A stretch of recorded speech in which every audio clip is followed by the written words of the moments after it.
तो धन्यवाद दीदी लोग। और हम शिव चर्चा गीत गाओ थे, आप लोग सुनिए। अच्छा लगी तो ज़रूर लाइक करना, सब्सक्राइब करना, कमेंट करना। कैसन लगत है बतावा बहनी लोगन। और तन कमेंटवा करबू तो अच्छा लगे ना बहनी।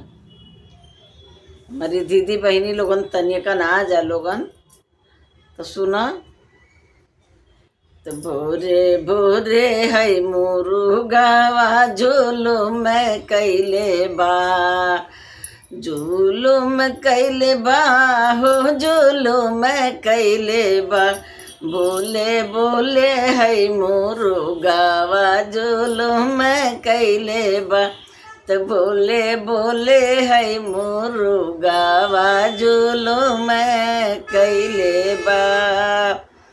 अम्मा पर के कोई लरी अमृतवा पर के सुगना। अम्मा पर के कोई लरी अमृतवा पर के सुगना। जुलुम कैले बा हो जुलुम कैले बा। बोरे बोले है सुगनावा जुलुम कैले बा। बोले बोले है मुरुगावा जुलुम कैले बा। जुलुम कैले बा हो जुलुम कैले बा। बोले बोले है मुरुगावा जुलुम कैले बा।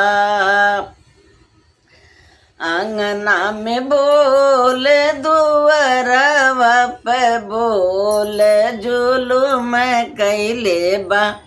हे जुलुम कैले बा।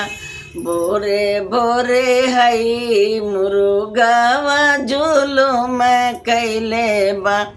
भोरे भोरे है मुरुगावा जुलुम कैले बा। दाया मांगे बैठी त भटकेला मनवा। दाया मांगे बैठी त भटकेला मनवा। जुलुम कैले बा हे जुलुम कैले बा। बोले बोरे है मुरुगावा जुलुम कैले बा।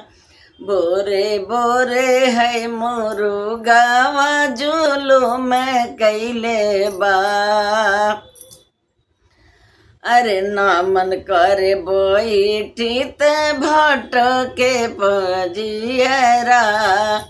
ना मन करे बैठी त भटकेला मनवा। जुलुम कैले बा हे जुलुम कैले बा।